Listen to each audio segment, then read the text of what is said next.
આપણી જોડે એક જ શસ્ત્ર છે અને તે ગુસ્સો.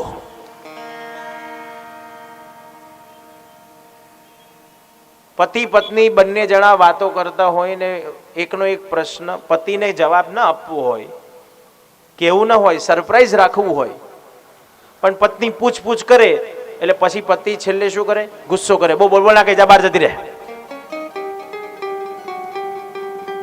આપણું આ એક જ શસ્ત્ર ગુસ્સો.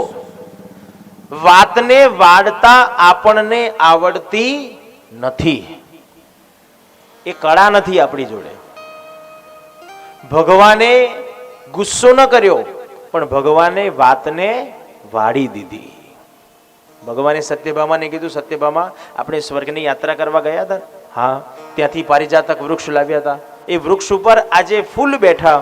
ફૂલ મેં મારા હાથે ચૂંટ્યા, મારા હાથે વેણી બનાવી અને એ વેણી મારે તમને સરપ્રાઈઝ આપવી હતી, તેથી હાથને પાછળ સંતાડી દીધો. રૂકમણીમાએ કીધું, સત્યભામાએ કીધું કે મારા માટે? તો પછી લાવો ભગવાન પહેરાવી દો મને. અને ભગવાને વેણી સત્યભામાને પહેરાવી દીધી. અને ત્યાં નારદ આવ્યો. ભગવાન સમજી ગયા નારદ વીડા કર્યા વગર રહેવાનો નથી. એટલે ભગવાને નારદને આંખનો ઈશારો કરીને કીધું, નારદ, ઘરની વાત ઘરમાં રહેવી જોઈએ, મારી આબરૂ તારા હાથમાં છે, ઘરની વાત બહાર ન જવી જોઈએ. નારદે કીધું, ભગવાન ચિંતા ના કરશો, ઘરની વાત ઘરમાં રહેશે, કોઈને ખબર પડશે નહીં. નારદ ભાગ્યો સીધો રૂકમણીમાના મહેલ. હાથમાં પાવડો ને કોદાળો લઈ નારદ ખાડો ખોદી રહ્યો છે. રૂકમણીમાએ જોયું નારદ ખાડો ખોદે છે, એટલે રૂકમણીમાએ જઈને પૂછ્યું કે નારદ, શું કરું છું આ? નારદ કહેવા લાગ્યો, માં, ઘરની વાત ઘરમાં રહે ને એટલે વાતને દાટી રહ્યો છું. રૂકમણીમાએ કીધું, એવી તે કઈ વાત છે કે વાતને દાટી રહ્યો છું? નારદે વિચાર્યું, આજ તક છે, લોખંડ ગરમ છે, હથોડો મારી જ દેવો જોઈએ. નારદે કીધું, માં, તમે કેટલા ભોળા છો, તમને કશી ખબર પડતી નથી, આ કૃષ્ણ એટલો કપટી છે. રૂકમણીમાએ સાંભળ્યું એટલે કીધું, નારદ, આ શું બોલે તું બધું? નારદે કીધું, નહીં માં, એવું નથી, પણ મને એવું લાગે છે કે તમારા કરતા ભગવાન સત્યભામાને વધારે ચાહે છે.